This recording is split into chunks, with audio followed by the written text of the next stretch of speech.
Levem esse homem pela entrada de serviço. Esse homem é meu pai! O contrato acaba de ser suspenso. Então abra a pasta vermelha. Leve esse homem pela entrada de serviço, disse Otávio Valença, sem baixar a voz, enquanto 2 seguranças paravam diante de Adalberto Nascimento no centro do salão. O quarteto continuou tocando por 3 segundos. Depois uma violinista errou a nota. Beatriz, ainda com a taça do brinde na mão, atravessou o espaço entre as mesas antes que alguém tivesse coragem de respirar. Esse homem é meu pai. Eu sei exatamente quem ele é, respondeu Otávio, olhando para o paletó escuro de Adalberto, para o sapato sem brilho e, por fim, para a pele dele. E também sei que não foi convidado por mim. 46 pessoas assistiam. 3 celulares já estavam apontados. Lucas ficou de pé, mas não saiu do lugar. Adalberto não discutiu. Apenas apertou contra o peito um pequeno caderno de capa marrom. Eu entrei pela porta principal porque minha filha me convidou pela porta principal, disse ele. Otávio fez um gesto curto para os seguranças. Então vamos evitar uma cena. A cena já começou, respondeu Beatriz. Naquele instante, ninguém no salão sabia que, a menos de 4 quilômetros dali, um contrato de 90 milhões de reais aguardava apenas uma assinatura. Ninguém sabia que o nome de Adalberto estava ligado àquela decisão.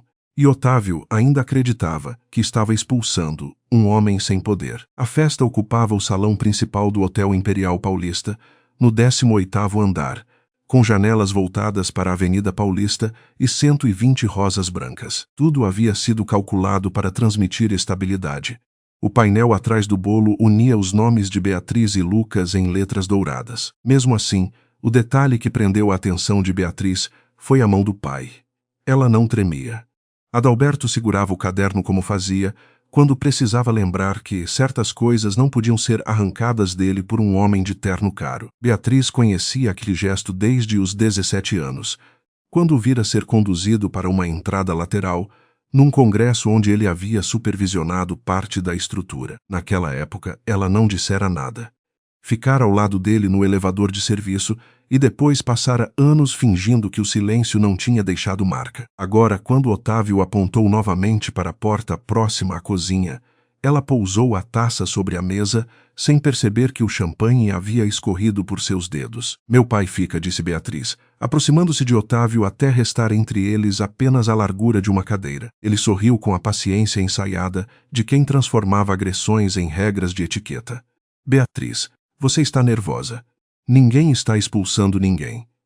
Estamos corrigindo uma situação inadequada. Qual situação? A presença dele ou o fato de todos estarem vendo como o senhor realmente pensa. Alguns convidados desviaram o rosto. Outros procuraram Lucas, como se o noivo tivesse recebido o direito de encerrar a discussão. Lucas caminhou até os 3 e segurou o braço do pai, mas o toque foi leve demais para parecer oposição. Pai, chega. Ele foi convidado por mim e pela Beatriz. Então você deveria ter me avisado antes de colocá-lo no meio de uma reunião com investidores, respondeu Otávio. Esta é uma celebração familiar, disse Lucas. Não esta noite. Helena Moura está aqui, 2 conselheiros do fundo também. Amanhã assinamos o maior contrato da história da empresa. Eu não vou permitir dúvidas sobre conflito de interesses. Adalberto ergueu os olhos. Se minha presença cria conflito, o senhor deveria ter pensado nisso antes de usar a fotografia da minha filha na apresentação do Morada Viva. A frase caiu no salão sem precisar de volume. Lucas percebeu, tarde demais, que aquele não era o primeiro confronto entre os dois. Durante 2 meses, Otávio repetira que o contrato estava garantido, embora ninguém do Fundo Horizonte tivesse usado essa palavra. Valença Engenharia liderava a negociação para construir 620 unidades habitacionais na Zona Leste, além de uma escola infantil, uma clínica básica e um centro comunitário. Para a imprensa, aquilo era o Morada Viva. Para Adalberto, eram nomes escritos no caderno. Dona Celina, que esperava havia 11 anos por um apartamento sem infiltração. Seu Roberto, que subia 4 lances de escada com uma perna comprometida.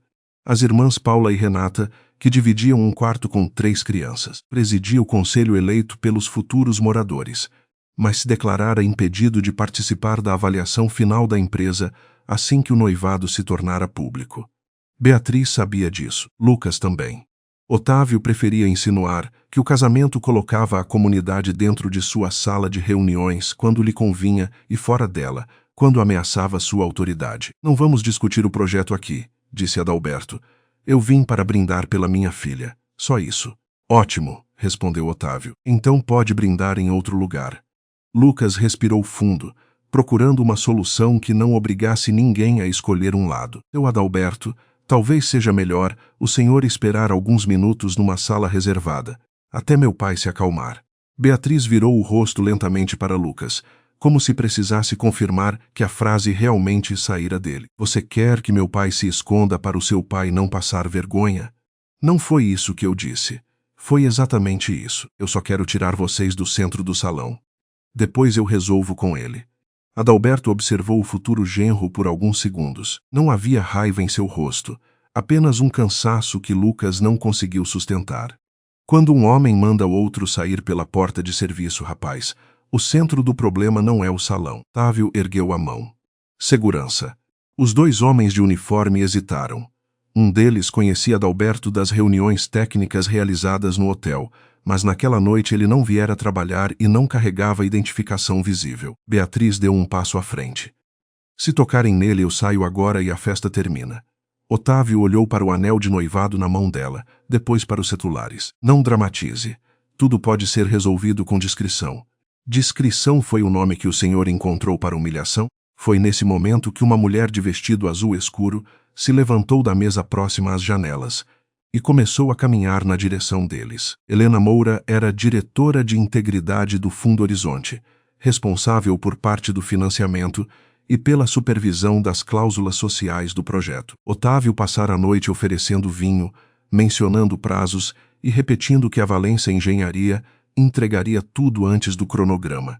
Helena, porém, tinha o hábito de escutar até que as pessoas revelassem mais do que pretendiam. Ao se aproximar, não olhou primeiro para Otávio. Olhou para o caderno nas mãos de Adalberto. Senhor Nascimento, perguntou. Senhora Moura, eu não sabia que estaria aqui. Nem eu sabia que o presidente do Conselho de Moradores seria retirado por uma entrada lateral. Otávio abriu um sorriso rápido. Helena, houve uma confusão familiar. O senhor Adalberto apareceu sem que a equipe fosse informada, e considerando a avaliação de amanhã, achei prudente evitar qualquer impressão indevida. Ela deixou o silêncio crescer. Ele lhe declarou impedido há 6 semanas. O documento está assinado por mim. Eu sei, mas a imprensa não conhece os detalhes. A imprensa também não estava aqui até 3 convidados começarem a filmar. Um dos celulares baixou. Outro continuou gravando. O senhor foi convidado? Perguntou Helena. Pela minha filha e pelo meu futuro genro. Então não existe dúvida sobre o direito de permanecer. Pela primeira vez naquela noite, Otávio parecia calcular algo que não conseguia controlar. Tentou tocar o ombro de Beatriz, mas ela se afastou antes que seus dedos encontrassem o tecido do vestido. O gesto foi pequeno. E ainda assim, ele sentiu que alguma coisa entre os dois havia recuado para um lugar onde explicações não chegariam facilmente. Helena pediu que os seguranças voltassem aos seus postos. Adalberto, porém, não retornou à mesa. Ele abriu o caderno numa página marcada por uma fita verde e mostrou a Helena uma anotação. Beatriz não conseguiu ler tudo, mas viu 3 datas e o nome de um canteiro ligado a um projeto anterior da Valença. Otávio também viu. A cor de seu rosto mudou antes que ele se recompusesse. Não aqui, disse Adalberto. Concordo, respondeu Helena. Precisamos conversar antes da reunião de amanhã. Sobre o quê? Perguntou Otávio. Ela fechou o caderno e o devolveu. Sobre informações que chegaram ao fundo nos últimos 10 dias. Que informações? Perguntou Lucas. Helena olhou para ele como quem avaliava se estava preparado para ouvir. Reclamações de segurança, alterações em relatórios e uma possível tentativa de impedir que testemunhas fossem ouvidas. O salão continuava iluminado, as rosas permaneciam perfeitas e o painel dourado ainda unia os nomes de Beatriz e Lucas. Mas a festa já não existia. Otávio reagiu depressa. Porque não mantiveram uma empresa por 34 anos, permitindo que o medo aparecesse antes da estratégia. Chamou o maître, ordenou que a música recomeçasse e anunciou que houvera um mal-entendido já resolvido. Depois conduziu Helena alguns passos para o lado. Recebemos denúncias anônimas sempre que um contrato desse tamanho se aproxima. Concorrentes, ex-funcionários, fornecedores ressentidos. Você sabe como funciona. Sei. Também sei reconhecer quando documentos enviados por uma empresa não coincidem com cópias arquivadas por engenheiros de campo. Lucas ouviu a frase e se lembrou de um e-mail recebido 4 meses antes, com o assunto relatório complementar de segurança. Ele o lera entre 2 reuniões e o encaminhara ao pai. Otávio respondera que o caso estava resolvido e que a engenheira responsável deixara a empresa após um conflito contratual. Lucas aceitara. Naquela noite, recordou que nunca abrira o anexo. Que documentos não coincidem? Perguntou. Otávio virou-se com um olhar de aviso. Isso será tratado amanhã. Hoje é a sua festa. A festa terminou quando o senhor mandou meu pai sair, disse Beatriz. Há risco para as famílias do Morada Viva? Helena mediu as palavras. Ainda não sabemos. Mas esta não foi a primeira questão ética envolvendo a Valença.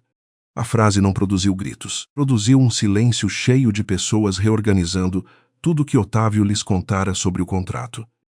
Ele convidara conselheiros e fornecedores para transformar o noivado do filho numa demonstração de confiança. Todos tinham visto o fundador expulsar o representante das famílias atendidas pelo projeto. Otávio pegou o celular e digitou uma mensagem com rapidez. Na mesa próxima ao palco, uma pasta vermelha permanecia parcialmente escondida sob seu paletó. Quando um garçom tentou mover a peça, Otávio atravessou o espaço e tomou a pasta antes que alguém a tocasse. Tem aí? Perguntou Lucas. Assuntos da empresa. Relatórios? Não é da sua conta neste momento. Lucas ficou parado, absorvendo uma resposta que jamais ouvira em público.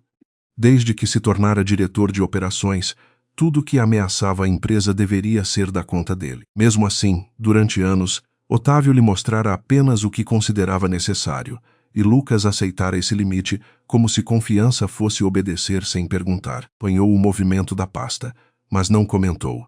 Apenas escreveu uma linha no caderno. 2 minutos depois, o telefone de Helena vibrou. Ela leu a mensagem 2 vezes. Otávio acompanhou cada movimento de seus olhos. Algum problema? Perguntou. Helena guardou o aparelho na bolsa. O comitê extraordinário se reuniu há 20 minutos. Sem me informar. O fundo não precisa da sua autorização para revisar riscos. Revisar o quê? A continuidade da negociação. Otávio soltou uma risada curta. Amanhã assinamos. Não, disse Helena. Até os garçons pararam. A cerimônia de assinatura foi suspensa. O contrato de 90 milhões permanece em análise até que sejam esclarecidas as denúncias técnicas e o possível descumprimento das cláusulas de integridade. Otávio ficou com o telefone na mão. Lucas aproximou-se.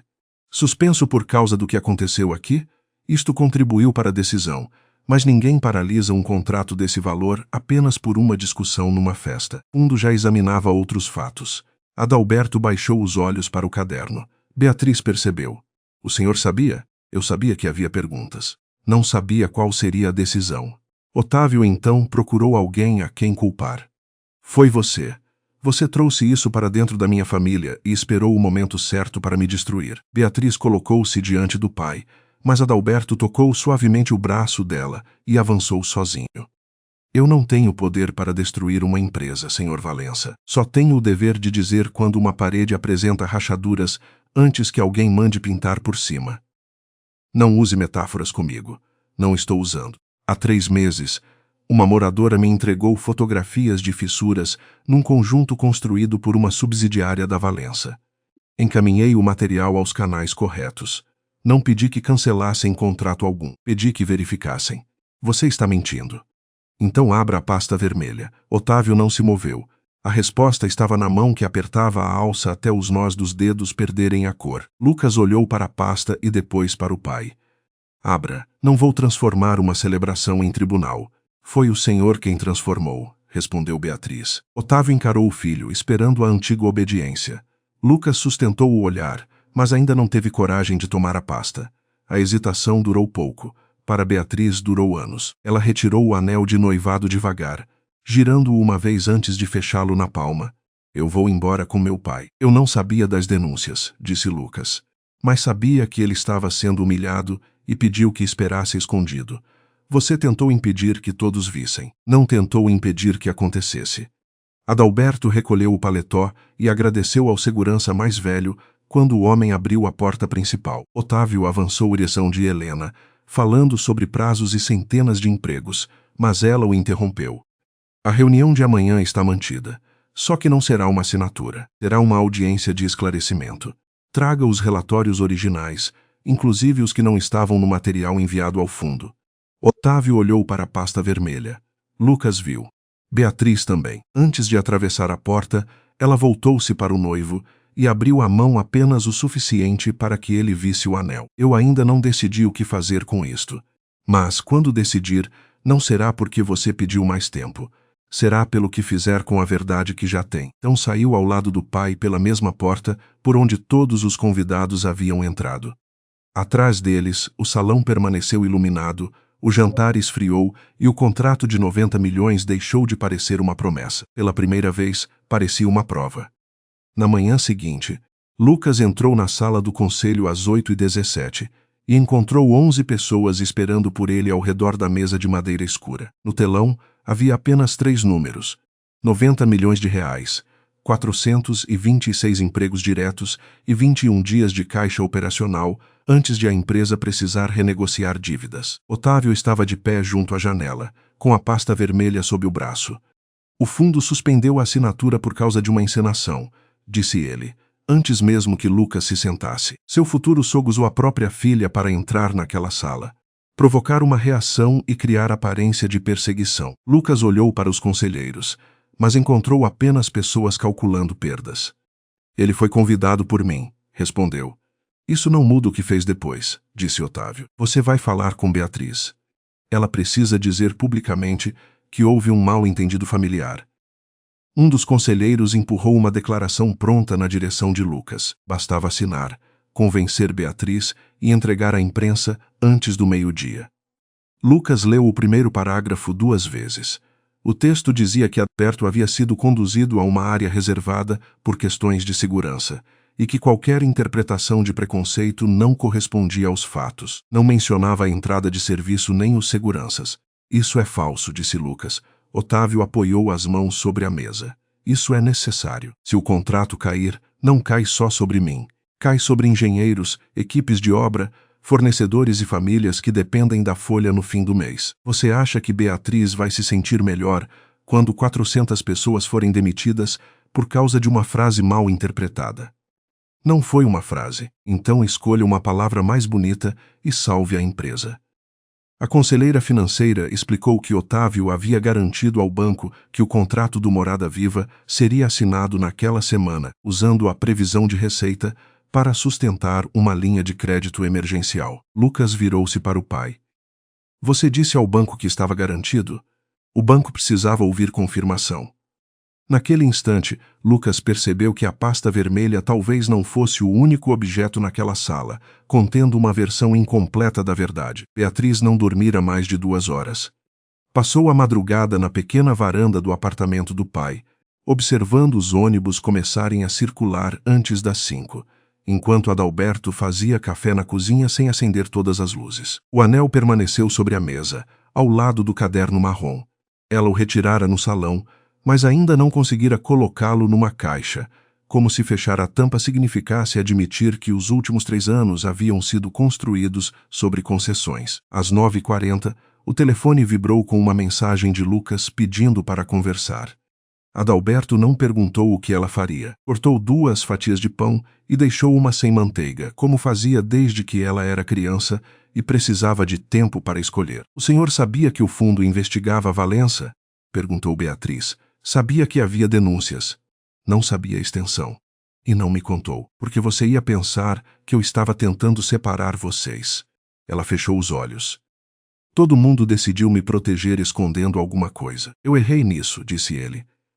Mas me retirei da avaliação para que ninguém pudesse dizer que seu casamento comprou um voto. Não tenho poder para cancelar nem restaurar contrato.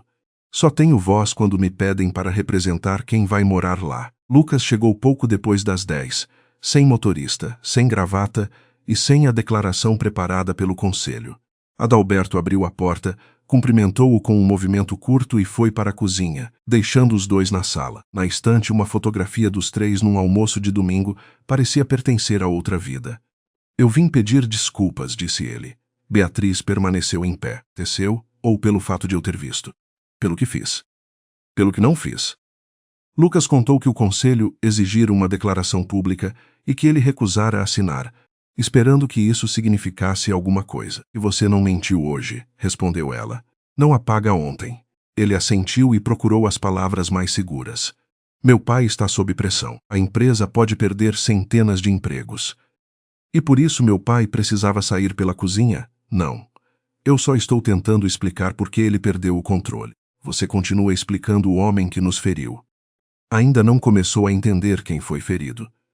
Lucas sentou-se na ponta do sofá, mantendo as mãos unidas para esconder a inquietação. Disse que Otávio vinha carregando a empresa havia anos e que o contrato de 90 milhões representava a sobrevivência de muitos funcionários sem responsabilidade pelo comportamento do fundador. Beatriz ouviu até o fim. Você fala de 400 empregos como se eu desejasse que essas pessoas perdessem tudo, disse ela. Não desejo. Meu pai também não. Mas haver funcionários inocentes não transforma uma mentira em verdade nem obriga a vítima a proteger o agressor das consequências. Lucas baixou o olhar. Eu sei, não sabe ainda. Se soubesse, não teria vindo pedir que eu entendesse a pressão dele antes de me contar tudo o que você sabe. A frase deixou um espaço entre os dois. Lucas olhou para o caderno e depois para o anel. Há 1,5, disse por fim. 4 meses. Era de uma engenheira chamada Marina Duarte. Ela trabalhava para um dos nossos prestadores e alertou sobre falhas num conjunto construído por uma subsidiária. Eu encaminhei ao meu pai e aceitei quando ele disse que o problema havia sido corrigido. Beatriz não tocou no anel. Tocou no telefone. Mostre o e-mail. Lucas abriu a caixa corporativa e pesquisou pelo nome de Marina, mas a mensagem original não aparecia. Restava apenas o encaminhamento enviado a Otávio, com um anexo identificado como relatório complementar de segurança. Quando tentou abrir o arquivo, o sistema indicou que a versão fora substituída. Você leu o anexo? Perguntou Beatriz. Eu li parte da mensagem entre 2 reuniões. E assinou alguma coisa depois? Assinei a validação mensal dos relatórios operacionais. Sem verificar o alerta? Meu pai disse que a engenheira tinha um conflito contratual e que o laudo final não apontava risco. Beatriz caminhou até a janela e pressionou a mão contra o vidro. Você confiou nele? Sim. Não, Lucas, você escolheu não saber. A diferença é importante. Ele se levantou, mas não tentou se aproximar. Eu posso recuperar os arquivos. Pode. E deve. Não por mim, nem para recuperar o contrato, mas porque alguém talvez esteja morando num prédio sobre o qual você preferiu não fazer perguntas. Apareceu à porta da cozinha e colocou 3 xícaras de café sobre a mesa. O velho engenheiro sentou-se diante de Lucas e abriu o caderno na página marcada pela fita verde. Ali havia nomes, datas, fotografias pequenas e anotações feitas com régua. Adalberto explicou que as primeiras reclamações chegaram por meio de uma associação de moradores ligada a um empreendimento concluído pela subsidiária Norte Base. A maioria falava de infiltrações e fissuras superficiais, mas 2 famílias relataram portas que deixaram de fechar depois de uma movimentação no bloco. Não prova risco estrutural, disse Lucas. Eu sei. Por isso não acusei ninguém. Pedi inspeção independente. O relatório enviado pela Valença tinha 27 páginas, e a recebida por uma moradora tinha 28. Lucas ergueu os olhos. Uma página foi retirada? É o que precisamos descobrir. Adalberto mostrou a numeração saltando da página 17 para 19 na versão entregue ao conselho. E o senhor não podia suspender a empresa? Perguntou Lucas. Não. Posso solicitar revisão e levar evidências ao fundo. Eu me afastei de qualquer decisão sobre a Valença quando vocês anunciaram o noivado. Se o contrato cair, não será porque eu ordenei. Será porque alguém dentro da empresa decidiu que a verdade custava caro demais. Ao meio-dia, uma nota começou a circular entre jornalistas econômicos. Sem citar Adalberto, afirmava que interesses pessoais ligados ao conselho comunitário tentavam influenciar uma contratação por meio de pressão familiar. O texto mencionava que a filha de um dos representantes mantinha relação com o executivo da empresa concorrente. Otávio plantara ambiguidade suficiente para gerar suspeita sem assumir uma acusação verificável. Em 40 minutos, páginas locais publicaram fotografias da festa e perguntaram se o contrato fora suspenso por vingança do pai da noiva. Beatriz leu os comentários até reconhecer o mecanismo. Primeiro retiravam seu pai da sala. Depois retiravam dele o direito de contar o que acontecera. Lucas telefonou para Otávio diante dos dois. Retire a nota. Não sei do que está falando. A linguagem veio da comunicação da empresa. Cuidado com acusações sem prova. O senhor está usando Beatriz para desviar a investigação. Estou protegendo o que você deveria proteger.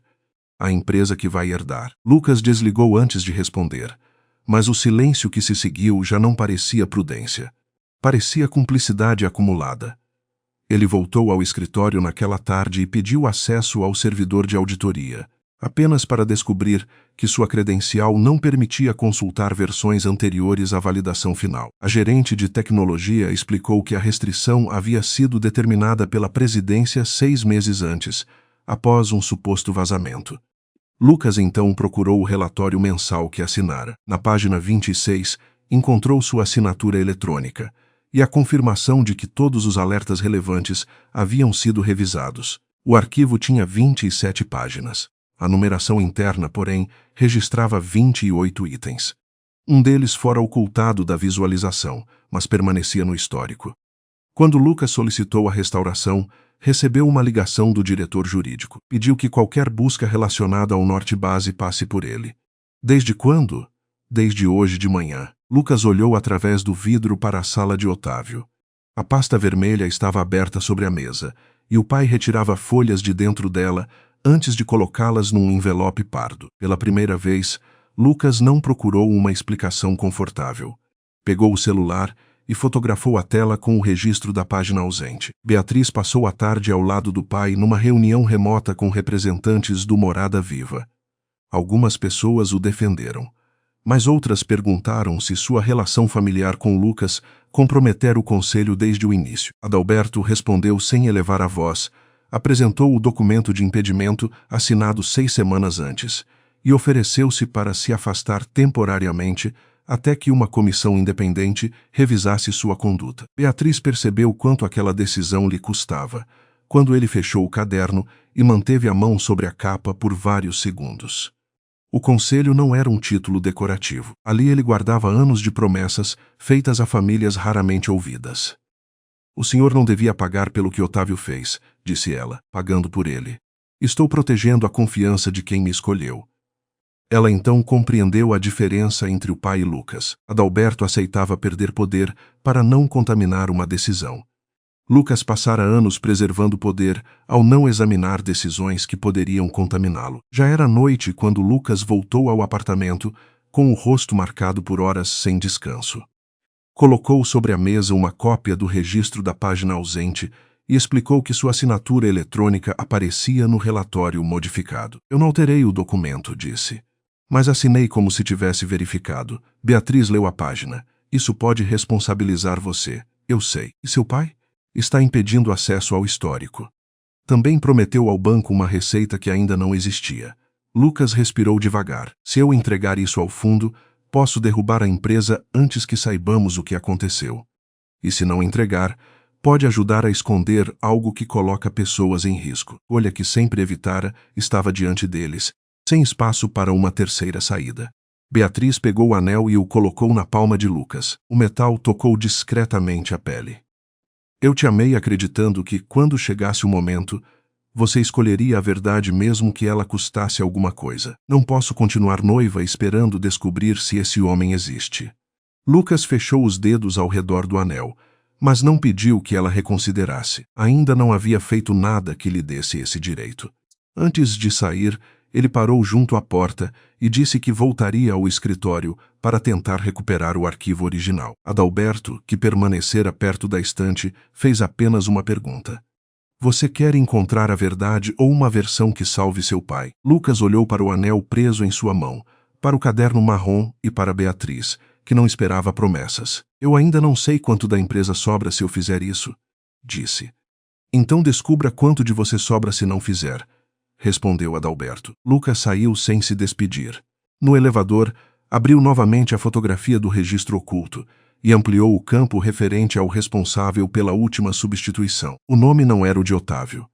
Era o de Marina Duarte, a engenheira que enviara o primeiro alerta e que, segundo seu pai, deixara a empresa após um conflito contratual. A alteração fora feita 3 dias depois da data em que ela supostamente havia sido demitida. Lucas ficou olhando para a tela até as portas se abrirem no térreo. Se Marina ainda tinha acesso ao sistema depois de ser afastada, então alguém mentira sobre sua saída. E talvez a página ausente nunca tivesse saído da empresa. Na manhã da audiência, a mesa de reunião do Fundo Horizonte parecia grande demais para qualquer gesto de conciliação. De um lado estavam Helena Moura, 2 auditores independentes e representantes jurídicos do projeto Morada Viva, Otávio, Lucas e o diretor jurídico da Valença Engenharia. Adalberto sentou-se no centro, sem a proteção de títulos, acompanhado apenas por Beatriz e por uma pasta simples com as cópias dos documentos que havia recebido dos moradores. A reunião começou às 9. 7 minutos depois, Otávio ofereceu 15 milhões de reais para construir um centro comunitário com biblioteca, formação profissional e atendimento jurídico. A Valença quer reparar qualquer desconforto e demonstrar compromisso social, disse ele. Helena não alterou a expressão. E qual seria a contrapartida? Otávio olhou para Adalberto. Apenas uma declaração pública esclarecendo que o episódio no hotel foi um conflito familiar mal interpretado. Nada além disso. Permaneceu imóvel por alguns segundos, como se estivesse esperando que alguém tivesse coragem de nomear aquilo corretamente. O senhor está oferecendo um prédio em troca do meu silêncio. Otávio respondeu que a proposta beneficiaria milhares de pessoas e que transformar uma questão pessoal em ameaça a um contrato público seria irresponsável. Adalberto então abriu o caderno marrom, retirou uma folha dobrada e colocou-a sobre a mesa. Era o documento pelo qual se declarara impedido de participar da avaliação da Valença desde o anúncio do noivado. Helena confirmou a autenticidade e informou que a assinatura ocorrera 6 semanas antes da festa. Eu não pedi que o contrato fosse suspenso, disse Adalberto. Também não tenho poder para restabelecê-lo. O que posso fazer é relatar fatos quando me perguntam. E o que pretende relatar? Perguntou Otávio. O senhor tentou me retirar pela entrada de serviço. Ofereceu dinheiro para mudar minha versão, e neste momento, ainda trata a respeito como uma despesa negociável. O senhor está colocando seu orgulho acima de famílias que precisam de moradia. Não. Estou recusando a ideia de que essas famílias precisam aceitar humilhação para receber o que lhes é devido. Beatriz baixou os olhos para esconder o efeito da frase, porque sabia que o pai estava falando também com ela. Helena passou então ao ponto técnico, ou que o contrato de 90 milhões nunca estivera garantido, porque ainda dependia da validação final dos relatórios de segurança, da checagem de integridade e da aprovação do comitê de risco. Otávio havia informado ao banco que a assinatura era certa, mas o fundo jamais emitira confirmação formal. O diretor financeiro admitiu que a previsão do contrato sustentava uma linha de crédito de curto prazo. Sem aquela receita, a companhia teria menos de um mês para renegociar dívidas. Lucas ouviu em silêncio, sentindo o peso de cada número sobre pessoas que nem sequer conheciam o que ocorrera no hotel. Ao mesmo tempo, percebeu como o pai havia usado esses empregos como escudo para decisões tomadas sem transparência. Helena exibiu no telão 2 versões do relatório do Conjunto Norte Base. A primeira tinha 28 páginas. A segunda, enviada ao fundo, tinha 27. Faltava a página 18, que descrevia a necessidade de uma inspeção estrutural complementar antes da liberação definitiva do Bloco C. Quem autorizou a substituição? Perguntou Helena. O registro eletrônico apontava Marina Duarte como responsável, 3 dias depois da data oficial de seu desligamento. Lucas apresentou a fotografia que fizera do histórico interno e explicou que sua assinatura eletrônica aparecia no documento final, embora ele não tivesse verificado o conteúdo completo. O senhor confirma que assinou? Perguntou um dos auditores. Confirmo. E sabia da exclusão da página? Não. Mas recebi um alerta antes e não investiguei. Encaminhei ao presidente da empresa e aceitei a resposta dele. Otávio virou o rosto para o filho. Cuidado com a forma como fala. Lucas sustentou o olhar. Estou dizendo o que aconteceu. Helena perguntou onde estava o arquivo original. O diretor jurídico afirmou não saber, mas Lucas lembrou da pasta vermelha retirada do salão. Quando mencionou isso, Otávio explicou que a pasta continha correspondências preliminares sem valor técnico. Então pode entregá-la, disse Helena. Não está mais comigo. Onde está? Em análise interna. O silêncio seguinte foi suficiente para que todos entendessem que a resposta não satisfazia ninguém. A audiência foi interrompida e Otávio saiu sem olhar para Lucas. Adalberto permaneceu sentado. Beatriz viu o pai passar o polegar sobre a borda do caderno, como fazia quando precisava se impedir de dizer mais do que podia provar. No corredor, Otávio se aproximou de Adalberto antes que Helena retornasse. Falou baixo, mas não o bastante para impedir que Beatriz ouvisse. Pense bem, 15 milhões para a comunidade, e tudo termina hoje. Seu nome será preservado, a empresa continua, seu futuro genro mantém a posição e sua filha volta para o projeto. Adalberto fechou o caderno. Minha filha não precisa voltar para lugar nenhum em troca da minha mentira. O senhor não entende o tamanho do que está destruindo. Entendo melhor do que imagina. Passei 30 anos vendo empresas chamarem economia de segurança, atraso de moradia e silêncio de parceria. Otávio perdeu a paciência. Sua filha se aproximou do meu filho, enquanto o contrato estava em negociação. O senhor entrou no conselho, fez pressão e agora quer parecer vítima. Beatriz avançou, mas Adalberto ergueu a mão. Deixe que ele termine. Otávio terminou. Disse que a família Nascimento havia planejado usar o casamento como acesso ao projeto e que, caso o contrato fosse perdido, tornaria pública toda a cronologia. Então publique, respondeu. Mas publique também a data em que me retirei da votação e a data em que o senhor prometeu ao banco um contrato que nunca teve. A ameaça apareceu na internet antes do fim da audiência. Um portal de negócios publicou uma matéria afirmando que o presidente do Conselho de Moradores tinha vínculos familiares diretos com a diretoria da Valença e poderia ter pressionado a suspensão da empresa após um conflito pessoal. O texto não dizia que Adalberto se afastara da avaliação. Também não dizia que Beatriz e Lucas estavam juntos havia 3 anos, muito antes de o Morada Viva entrar em fase final. Em menos de 1 hora, perfis locais reproduziram a suspeita como fato. Alguns moradores enviaram mensagens de apoio. Outros perguntaram se Adalberto usara o conselho para favorecer a filha. Uma moradora que ele ajudara durante anos exigiu uma explicação. Adalberto leu a mensagem 2 vezes e não respondeu. Beatriz viu o rosto do pai mudar apenas no modo como ele guardou o celular, com cuidado excessivo, como se o aparelho tivesse ficado pesado. A reputação que ele construíra em décadas começava a ser reduzida a uma fotografia de festa e a uma insinuação sem prova. Otávio não precisava demonstrar culpa. Bastava distribuir dúvida. No início da tarde, Beatriz recebeu uma ligação do escritório de arquitetura responsável pelo núcleo social do Morada Viva. A diretora explicou que o fundo determinara seu afastamento temporário da equipe de projeto até a conclusão da análise de conflito de interesses. A medida era preventiva e não representava acusação, mas Beatriz deveria entregar os arquivos e não participar das próximas reuniões. Ela agradeceu pela clareza, desligou e permaneceu diante da janela da sala de apoio, observando pessoas atravessarem a avenida com pastas, mochilas e sacolas de almoço. Durante 8 meses, ela desenhara apartamentos acessíveis, ventilados e seguros para crianças. Agora, perdia o direito de tocar naquele trabalho não por uma falha profissional, mas porque homens mais poderosos haviam transformado seu noivado numa arma. Lucas a encontrou ainda ali. Eu soube, disse. Sinto muito. Não diga isso como se fosse chuva. Vou falar com Helena. Não quero que você use seu cargo para me colocar de volta.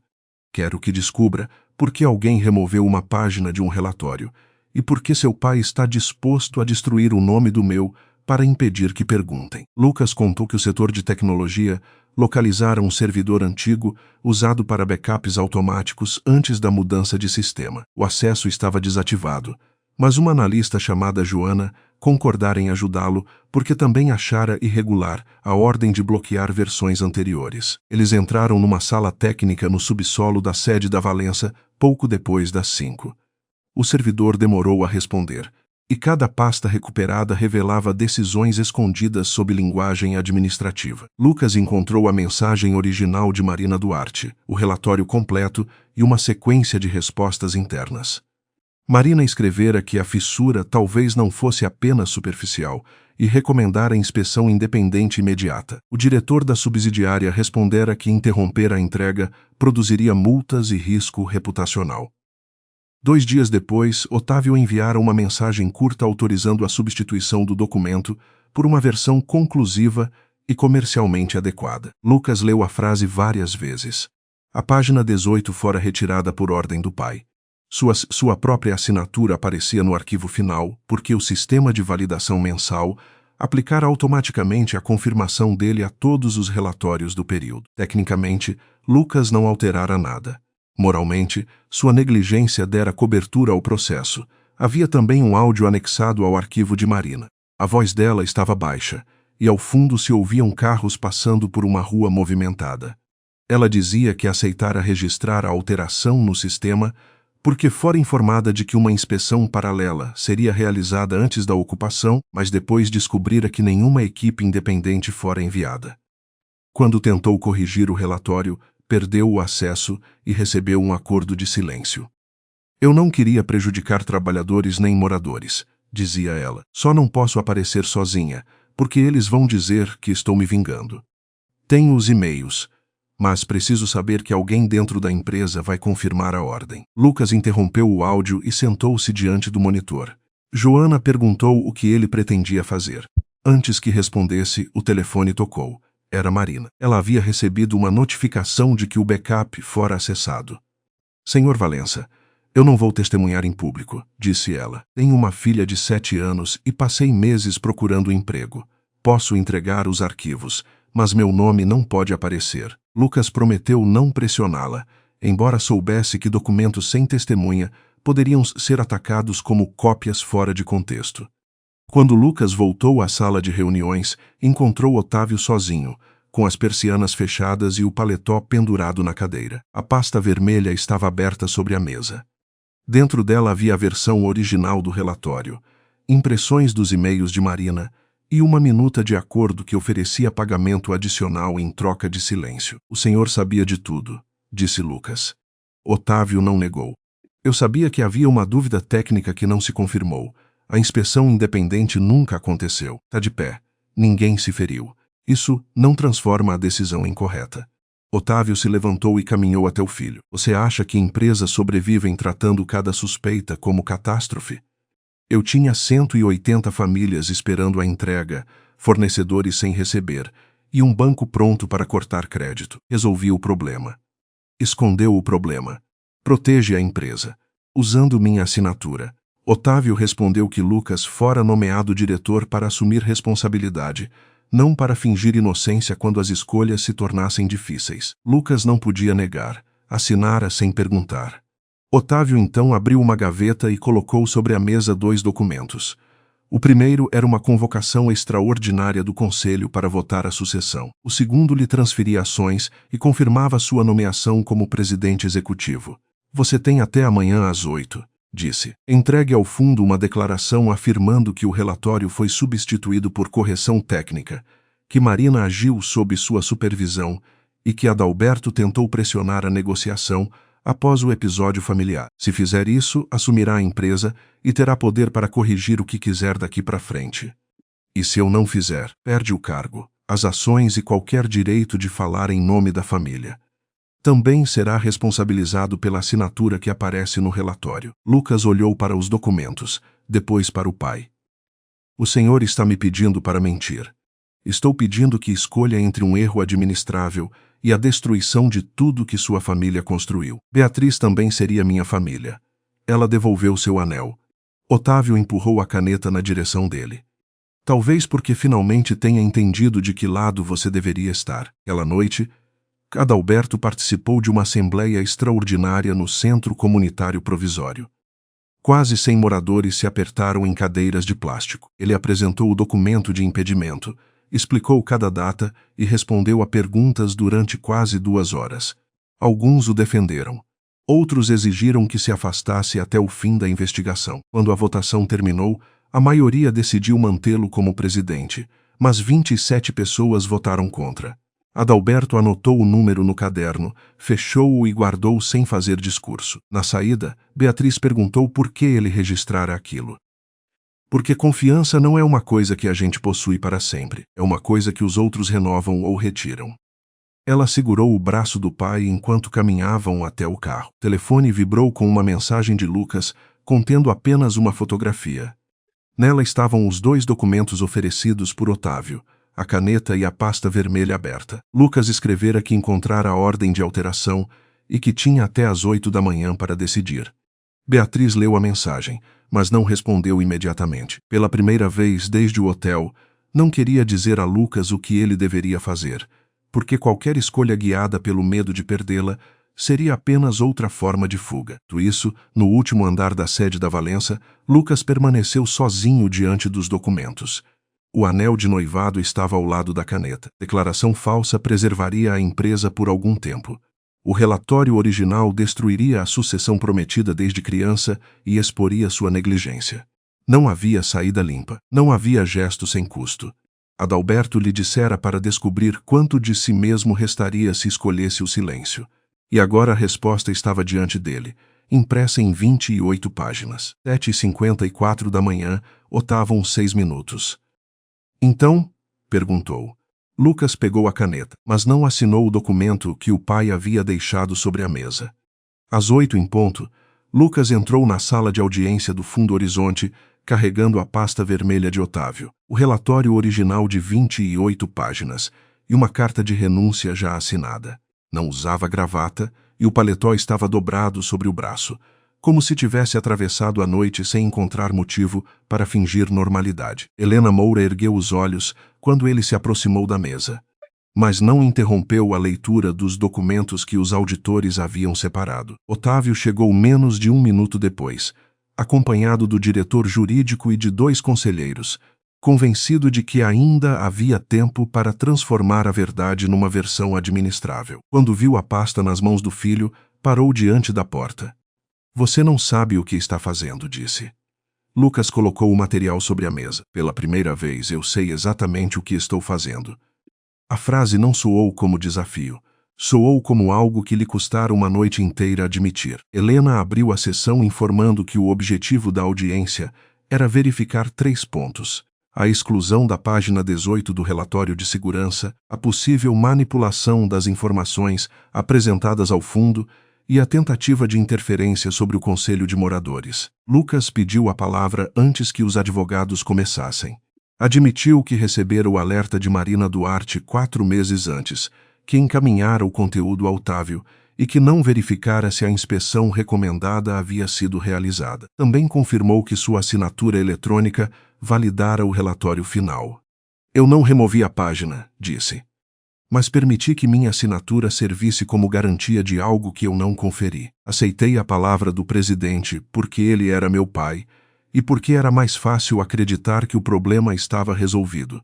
A responsabilidade por essa escolha é minha. Otávio tentou interrompê-lo, mas Helena ergueu a mão. Lucas continuou. Disse que entregaria acesso aos servidores, as cópias de backup e a comunicação interna e renunciava ao cargo de diretor de operações antes que qualquer decisão fosse tomada sobre a empresa. O diretor jurídico protestou, alegando que os arquivos haviam sido obtidos sem autorização formal, mas a analista Joana compareceu por videoconferência e explicou que Lucas usara credenciais válidas para acessar um servidor pertencente à própria companhia. Em seguida, os auditores exibiram a cadeia de versões. Marina Duarte registrara a substituição no sistema, mas o pedido partira do diretor da subsidiária Norte Base após uma mensagem de Otávio autorizando um documento comercialmente adequado. A expressão apareceu no telão, seguida da hora, da data e da confirmação de recebimento. Otávio cruzou os braços. Aquele relatório era preliminar. Pressão visual feita depois não indicou risco imediato. Não há registro dessa inspeção, respondeu Helena, porque foi conduzida localmente. Por quem? Otávio olhou para o diretor jurídico, que baixou os olhos para os papéis. Lucas abriu a pasta vermelha e retirou o acordo de confidencialidade oferecido a Marina. O documento previa pagamento adicional, manutenção de benefícios por 6 meses e proibição de discutir o relatório com moradores, imprensa ou órgãos de controle. A assinatura de Otávio estava na última página. Foi então que Marina apareceu na tela.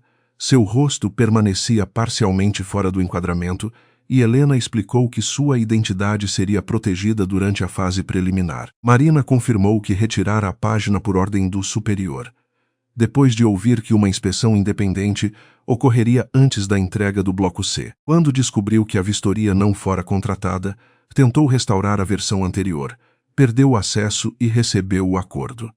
Eu não aceitei o pagamento extra, disse, mas também não denunciei imediatamente. Eu tinha medo de nunca mais trabalhar. A voz falhou apenas uma vez, quando mencionou a filha. Lucas não tentou transformar o depoimento dela numa absolvição para si mesmo. Disse que o alerta chegara até ele e que, mesmo sem conhecer todos os detalhes, deveria ter interrompido a validação. Helena registrou a admissão.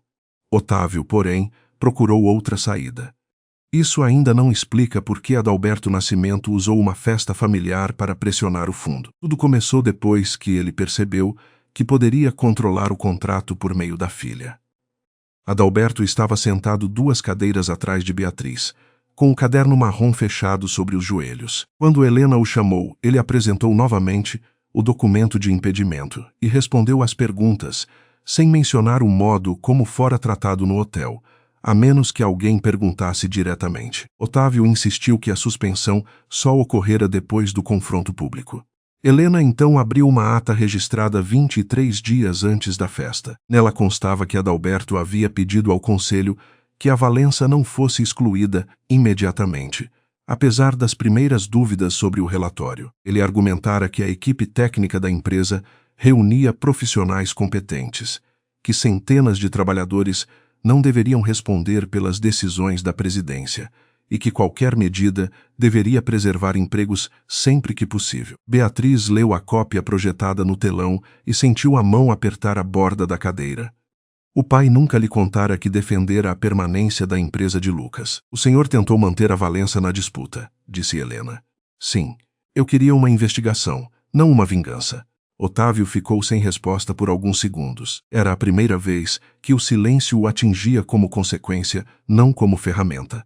Os auditores passaram as cláusulas de integridade. O contrato exigia transparência sobre riscos técnicos, proibia retaliação contra denunciantes e determinava a comunicação imediata de qualquer conflito capaz de afetar a segurança das famílias. A Valença violara os 3 pontos. Além disso, a promessa feita ao banco de que a assinatura estava garantida demonstrava que Otávio havia tratado uma seleção ainda aberta como receita certa, pressionando a empresa a ocultar qualquer informação que ameaçasse o cronograma. O problema não era apenas uma página retirada. Era um modelo de decisão em que dúvidas eram empurradas para baixo até desaparecerem, enquanto assinaturas subiam até alguém poder dizer que não sabia. Lucas ouviu aquilo sem desviar o olhar. Durante anos, acreditara que sua neutralidade mantinha a companhia unida. Agora via que a neutralidade permitira que outros usassem seu nome. Quando Helena perguntou se desejava acrescentar algo, ele entregou a carta de renúncia. Não quero que minha colaboração seja interpretada como tentativa de preservar meu cargo. Vou responder pela minha assinatura e por ter escolhido não investigar. A decisão do fundo foi anunciada depois de 2 horas de intervalo. Durante esse tempo, Otávio permaneceu numa sala separada com os advogados, tentando convencer o conselho da empresa a emitir uma nota de apoio. 3 conselheiros recusaram. 2 pediram reunião emergencial. Lucas ficou no corredor, sem procurar Beatriz, embora soubesse que ela estava a poucos metros. Adalberto se aproximou e lhe ofereceu café de uma máquina automática. Não fiz isso para que o senhor me perdoe, disse Lucas. Ainda bem, porque fazer o certo esperando o prêmio é outra forma de negociação. Lucas aceitou o copo. A empresa pode não sobreviver, talvez não sobreviva como era. Isso não significa que todos precisem cair com quem tomou as decisões. Adalberto olhou para os funcionários que aguardavam notícias do lado de fora. Seu pai confundiu a empresa com o próprio nome. Agora alguém precisa separar as 2 coisas. Quando todos retornaram, Helena leu a resolução sem elevar a voz. A Valença Engenharia perderia a condição de líder do contrato de 90 milhões de reais. O projeto seria transferido para um consórcio formado por 2 empresas previamente classificadas e por uma unidade técnica reestruturada da própria Valença, desde que submetida à auditoria independente. Os engenheiros, mestres de obra e trabalhadores sem envolvimento nas irregularidades, poderiam continuar no Morada Viva, preservando a maior parte dos empregos. A nova governança incluiria representantes dos trabalhadores, do fundo e do conselho de moradores. A presidência da Valença não teria poder de veto sobre relatórios de segurança. Otávio ouviu cada frase com o rosto imóvel, mas sua mão permaneceu fechada sobre a mesa. O contrato não desaparecera do país, nem fora entregue como prêmio a Adalberto. Apenas saíra do controle de quem tentara tratá-lo como propriedade pessoal. Otávio se levantou antes que Helena concluísse. Então é isso? Planos de empresa serão entregues a concorrentes por causa de um relatório que ninguém provou estar errado? Helena respondeu que a irregularidade não dependia da existência de um desabamento. A obrigação era investigar antes que o dano acontecesse. O fundo não pode confiar a liderança de um projeto habitacional a uma gestão que esconde alertas e tenta comprar declarações públicas. Otávio apontou para Adalberto. Ele conseguiu o que queria. Não, disse Lucas. O senhor conseguiu isto? Quando decidiu retirar a página, quando usou minha assinatura, quando mentiu ao banco e quando tentou transformar a humilhação de um homem numa estratégia de crise. Otávio olhou para o filho como se não reconhecesse a voz. Você entregou sua família. Eu entreguei documentos que deveriam ter sido entregues 4 meses atrás. Família não é um lugar onde a verdade precisa pedir licença para entrar. A reunião extraordinária do Conselho da Valença aconteceu naquela mesma tarde. Otávio tentou usar a perda da liderança do contrato como prova de que a empresa precisava de comando firme. Mas a linha de crédito baseada numa receita inexistente, o acordo oferecido à Marina e a retenção da pasta vermelha destruíram o apoio que ainda lhe restava. Dos A2 foi afastado da presidência executiva enquanto durassem as investigações. Um comitê temporário assumiria a reestruturação, com obrigação de preservar salários e cooperar com o fundo. Lucas não participou da votação. Entregou o crachá, o computador e as chaves da sala onde trabalhara por 9 anos. Ao sair, encontrou Otávio sozinho no corredor. O pai parecia menor sem a mesa, sem os conselheiros e sem pessoas esperando ordens. Você acha que Beatriz vai voltar agora? Perguntou. Guardou o crachá no bolso. Não fiz isso para que ela volte. Então perdeu tudo por nada. Não, perdi o que só podia manter continuando a mentir. A notícia da decisão se espalhou antes do anoitecer. O fundo publicou a ata completa, incluindo o documento de impedimento de Adalberto e o trecho em que ele defendia a preservação dos empregos. Tais que o haviam acusado atualizaram as matérias. Alguns pediram desculpas. Outros apenas trocaram os títulos.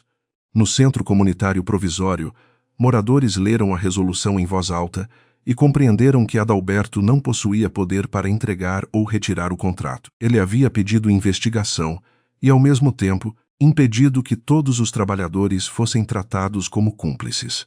As 27 pessoas que votaram contra sua permanência não desapareceram, mas 2 delas o procuraram naquela noite. Adalberto ouviu sem cobrar arrependimento. Depois abriu o caderno e acrescentou uma nova linha. Confiança não volta por decreto. Beatriz estava ao lado dele quando Helena telefonou para convidá-la a retornar futuramente ao núcleo de projeto, desde que uma comissão independente confirmasse sua ausência de conflito. Ela agradeceu, mas disse que precisava de tempo antes de aceitar. Lucas apareceu na saída da reunião, já sem o carro da empresa e carregando uma caixa pequena com objetos pessoais. Beatriz caminhou até ele, enquanto Adalberto permaneceu perto da porta. Eu soube da sua renúncia, disse ela. Era o mínimo, não foi pouco. Também não apaga o que aconteceu. Lucas assentiu. Eu sei. Entregou a ela uma cópia da carta em que assumia responsabilidade pela assinatura e se colocava à disposição da auditoria. Não havia flores, promessas nem pedido de segunda chance. Vou responder pelo que fiz e pelo que deixei de fazer. Não espero que você espere por mim. Beatriz segurou o papel, mas não se aproximou.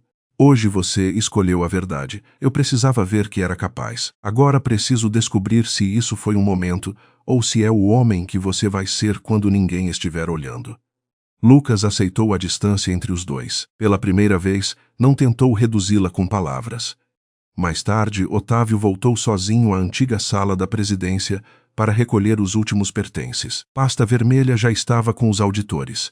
O quadro do primeiro edifício construído pela Valença permanecia na parede, ao lado de uma fotografia em que Lucas, ainda menino, usava um capacete grande demais. Durante anos, Otávio acreditara que proteger aquela história justificava qualquer silêncio. Agora, do outro lado do vidro, via os funcionários entrando e saindo sem pedir sua autorização, enquanto o contrato de 90 milhões seguia adiante sob uma estrutura que não controlava. Ele não perdera o projeto porque Adalberto era poderoso, porque Lucas o traíra ou porque Helena desejava puni-lo. Perdera porque cada tentativa de esconder uma rachadura abrira outra maior. Ou a luz, a sala continuou ali, a empresa também. Mas nenhuma das duas ainda lhe pertencia do mesmo modo. 6 meses depois da audiência, Otávio Valença já não entrava pela garagem privativa da sede da empresa. Seu crachá havia sido bloqueado, o nome retirado da sala da presidência, e as decisões que antes dependiam de uma única assinatura agora passavam por um comitê formado por representantes dos trabalhadores, auditores independentes e membros externos. A investigação civil ainda não terminara. O acordo oferecido à Marina, a omissão do relatório e as informações dadas ao banco estavam sendo examinados separadamente, e parte do patrimônio pessoal de Otávio havia sido vinculada às garantias da companhia. Nada disso o transformou num homem pobre da noite para o dia, mas também não lhe permitiu continuar vivendo como se as escolhas feitas dentro de uma sala não tivessem alcançado centenas de pessoas. Pela primeira vez em 34 anos, ele precisava esperar para ser recebido. O segurança da portaria, um homem que Otávio chamara de rapaz durante uma década, sem nunca perguntar seu nome, entregou-lhe um crachá de visitante. Otávio leu o nome preso ao uniforme: Marcelo. Guardou a informação sem saber ainda o que fazer com ela. A Valença Engenharia não desapareceu, embora alguns jornais tivessem anunciado sua morte antes mesmo do fim da semana. A nova direção vendeu 2 terrenos, mantidos apenas para especulação, renegociou a dívida baseada no contrato do Morada Viva e suspendeu os bônus de executivos até que os fornecedores atrasados fossem pagos. Os engenheiros que haviam colaborado com a investigação permaneceram. A equipe da Norte Base foi submetida a nova supervisão, e todos os relatórios de segurança passaram a ser arquivados em um sistema que nenhum presidente podia alterar sozinho. Lucas não ocupou lugar no conselho. Depois de entregar os documentos e responder às primeiras perguntas dos auditores, aceitou trabalhar como coordenador técnico numa empresa menor de recuperação predial, sem carro corporativo, sala envidraçada ou sobrenome na porta. Passava parte das manhãs visitando edifícios antigos e parte das tardes revisando laudos com profissionais que tinham autoridade para contradizê-lo. O salário era muito menor. O trabalho, pela primeira vez, não dependia de fingir que ele sabia mais do que sabia. Quando cometia um erro, registrava. Quando tinha dúvida, perguntava. Beatriz voltou ao Morada Viva somente depois que uma comissão independente confirmou que ela não participara da seleção da Valença e que seu vínculo com Lucas não influenciara o desenho do projeto. Ainda assim, impôs 2 condições antes de aceitar. Seu trabalho seria avaliado por critérios públicos, e nenhum material de divulgação poderia usar sua história familiar como prova de diversidade. Acordou sem negociar. Beatriz retomou os apartamentos a partir do ponto em que os deixara, mas mudou algumas escolhas. Incluiu salas comunitárias abertas para assembleias, corredores mais largos e janelas, que permitiam ver quem se aproximava das entradas. Não queria que a arquitetura prometesse igualdade enquanto escondia hierarquias nas portas laterais. Continuou presidindo o conselho, mas passou a dividir as reuniões com outros moradores, especialmente os que antes haviam desconfiado dele. O caderno marrom já não ficava apenas em suas mãos. A cada encontro, uma família lia o próprio nome e atualizava o que ainda faltava. A confiança, como ele dissera, precisava ser renovada por quem a concedera. Lucas não procurou Beatriz durante as primeiras 5 semanas. Enviou apenas cópias dos depoimentos que prestava. Avisou quando a auditoria solicitou informações sobre ela e pediu autorização antes de mencionar seu nome. Não mandou flores. Não deixou presentes na portaria. Não apareceu no escritório fingindo coincidência. Quando finalmente escreveu uma mensagem pessoal, não falou de saudade. Perguntou se ela aceitaria encontrá-lo para ouvir um pedido de desculpas sem promessas de reconciliação. Beatriz concordou com 40 minutos num café perto do local onde trabalhava. Lucas chegou antes, escolheu uma mesa visível e não tentou tocar sua mão. Disse que passara anos confundindo paz com ausência de confronto e lealdade com obediência. Admitiu que na noite da festa, sua primeira preocupação fora impedir um escândalo, não impedir a injustiça. Beatriz ouviu sem aliviar o peso das palavras. Você fez o certo depois que tudo já estava quebrado, disse. Eu sei. E isso não me obriga a voltar. Eu sei disso também. Pela primeira vez, ela acreditou que ele realmente sabia. As conversas continuaram de maneira irregular.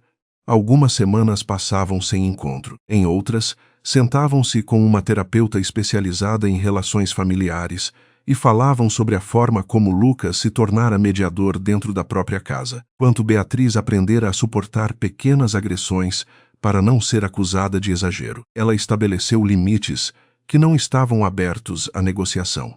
Não voltaria a uma relação em que precisasse ensinar alguém a reconhecer sua humanidade ou a de seu pai. Não aceitaria que decisões familiares fossem escondidas em nome de proteção. Não permitiria que a culpa de Lucas se transformasse numa forma de controlar o ritmo do perdão. Ele não respondeu com juramentos. Passou a informar antes de agir, a fazer perguntas que antes evitava e a suportar a possibilidade de que, mesmo mudando, talvez não recebesse outra oportunidade. Essa foi a parte mais difícil para ele. Fazer o correto sem garantia de recompensa. Otávio demorou mais para procurar Adalberto. Durante meses, falou com advogados, consultores e antigos aliados, sempre tentando separar a queda da empresa do episódio no hotel. Dizia que o fundo exagerara, que Lucas havia sido manipulado e que Adalberto aproveitara o preconceito como arma. A versão começou a falhar quando ele precisou ouvir funcionários que quase perderam o emprego por causa das informações dadas ao banco. Um mestre de obras lhe contou que adiara a cirurgia da esposa porque os pagamentos estavam ameaçados. Uma engenheira explicou que deixara de registrar dúvidas durante anos porque qualquer questionamento era tratado como deslealdade. Marcelo, o segurança da portaria, disse que aprendera a identificar pelo tom de voz quando um visitante seria recebido como pessoa e quando seria tratado como obstáculo. Otávio não encontrou uma resposta capaz de transformar todos eles em inimigos. A empresa que ele afirmava proteger estava cheia de gente que aprendera a se calar para sobreviver sob seu comando. O encontro com Adalberto aconteceu numa tarde chuvosa, no Centro Comunitário Provisório. Otávio chegou sozinho, sem advogado, e sem pedir que ninguém preparasse a conversa. Adalberto estava organizando fichas de moradores quando viu a porta. Não ofereceu abraço nem hostilidade, apenas indicou uma cadeira. Otávio demorou a começar. Eu vim pedir desculpas pelo que fiz no hotel. Adalberto esperou, e pelo que tentou fazer depois, acrescentou. Usei a investigação para acusar o senhor, para uma declaração e fiz parecer que sua família queria controlar o contrato. Por quê?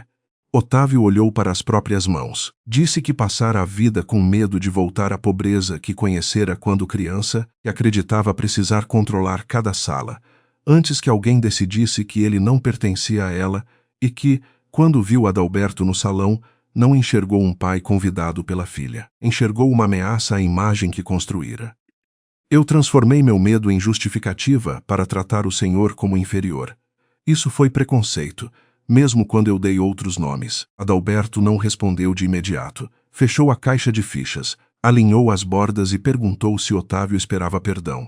Não sei, disse ele. Talvez eu tenha vindo porque precisava ouvir que ainda existe alguma forma de corrigir.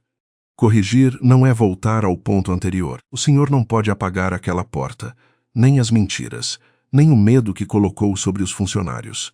Pode assumir as consequências e impedir que outras pessoas façam o mesmo usando seu nome. Otávio perguntou se algum dia seria perdoado. Talvez por algumas pessoas, talvez não. Perdão não é parte de um acordo judicial e não pode ser exigido como prova de que o pedido de desculpas foi sincero. Eu ainda não perdoo o senhor, mas não preciso desejar sua destruição para acreditar que deve responder pelo que fez. Otávio recebeu a frase sem discutir. Antes de sair, ofereceu financiar o centro comunitário com recursos pessoais. Adalberto recusou. Disse que qualquer contribuição deveria passar pelo mesmo processo transparente, aplicado a todos, sem placa, homenagem ou controle. Otávio concordou. 9 meses depois da audiência, Beatriz acompanhou Lucas numa inspeção de um edifício antigo, onde sua equipe havia encontrado corrosão em uma viga secundária. O problema poderia ser corrigido sem retirar as famílias, mas exigiria admitir que a primeira avaliação fora incompleta. Lucas reuniu os moradores, explicou o erro e apresentou o plano, sem minimizar custos ou prazos. Beatriz observou quando uma senhora perguntou se ele tinha certeza. Em vez de responder depressa, Lucas chamou a engenheira responsável e pediu que ela explicasse a parte que conhecia melhor. Não havia câmeras, contrato milionário ou pai observando. Apenas 15 moradores sentados em cadeiras diferentes. Na volta, Beatriz disse que gostaria de tentar novamente, mas não retomar o noivado. Eles começariam como 2 pessoas que ainda precisavam aprender a confiar. Lucas aceitou. Não lhe devolveu o anel. Guardara-o num envelope junto da carta de renúncia, como lembrança de uma promessa que não tinha direito de repetir antes de se tornar capaz de sustentá-la. O Morada Viva foi concluído 1 ano depois da noite no hotel. Nem todas as etapas correram sem atraso, e o orçamento precisou ser revisado 2 vezes, mas os problemas foram apresentados em assembleias públicas antes que se transformassem em segredos. A nova direção da Valença manteve uma equipe técnica no consórcio, sem poder controlar sozinha os relatórios.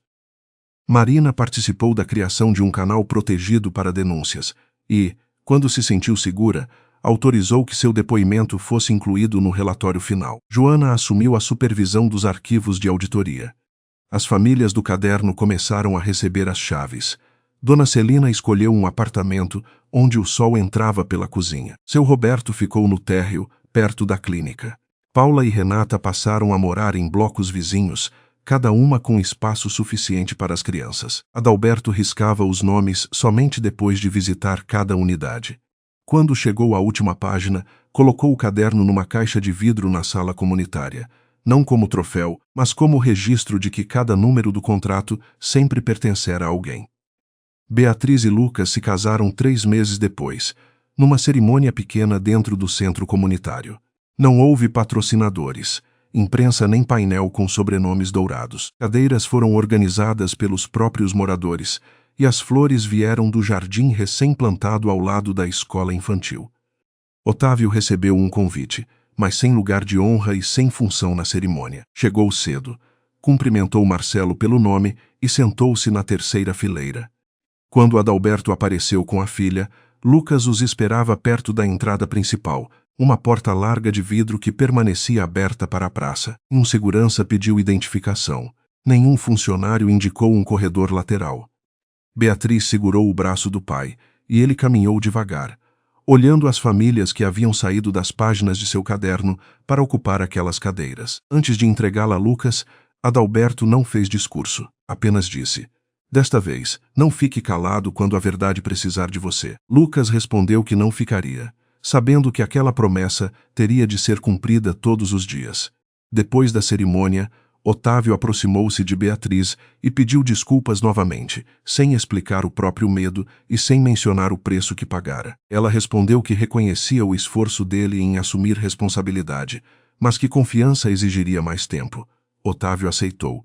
Não pediu abraço. Do lado de fora, crianças corriam pela praça, enquanto moradores entravam e saíam do centro, sem perguntar qual porta lhes pertencia. Adalberto ficou alguns minutos diante da caixa de vidro onde o caderno estava exposto. Lucas parou ao lado dele. "O senhor não considera tudo isso uma vitória?" Adalberto observou Dona Celina, mostrando a cozinha à irmã e Marina conversando com jovens engenheiras perto do palco. Vitória seria se ninguém precisasse ser humilhado para que as regras mudassem. Isto é reparação. É diferente. Então abriu a porta principal para uma família que chegava atrasada, e o gesto simples explicou melhor do que qualquer contrato que aquela história havia mudado. Vida nem sempre oferece uma audiência pública, documentos recuperados ou uma segunda oportunidade tão clara. Muitas pessoas sofrem preconceito sem ver uma consequência imediata, e muitas empresas continuam confundindo silêncio com lealdade. Ainda assim, esta história deixa uma lição que não depende de um final perfeito. Respeito não deve surgir depois que alguém descobre o cargo, o dinheiro ou a influência de uma pessoa. Ele precisa existir antes. A omissão também produz consequências, porque quem permanece neutro diante de uma injustiça geralmente ajuda quem já possui mais poder. Pedir desculpas é necessário, mas não substitui reparação, mudança de comportamento e aceitação de que a pessoa ferida talvez não esteja pronta para perdoar. Para quem acompanha esta história, o conselho é simples. Não espere uma grande crise para defender alguém que está sendo diminuído. Interrompa a humilhação quando ela começa. Escute antes de explicar o agressor e não use empregos, família ou reputação como desculpa para esconder riscos. Quando errar, assuma exatamente o que fez, corrija o dano possível e não transforme o perdão do outro numa obrigação. E quando estiver no lugar de Beatriz ou Adalberto, lembre-se de que estabelecer limites não é vingança. É uma forma de impedir que a violência se repita. Lucas merecia uma segunda chance depois de finalmente escolher a verdade contra o próprio pai? E Adalberto fez certo ao impedir que todos os funcionários pagassem pelo preconceito de Otávio? Conte sua opinião e diga de qual cidade do Brasil você está acompanhando esta história. Esta é uma obra de ficção criada para entretenimento e reflexão. Personagens, empresas, instituições, contratos e acontecimentos foram inventados ou adaptados de forma imaginária. Qualquer semelhança com pessoas ou situações reais é coincidência. A história não substitui orientação jurídica, profissional ou psicológica e não pretende afirmar que todos os casos de discriminação, conflitos empresariais ou relações familiares se resolvem da mesma maneira.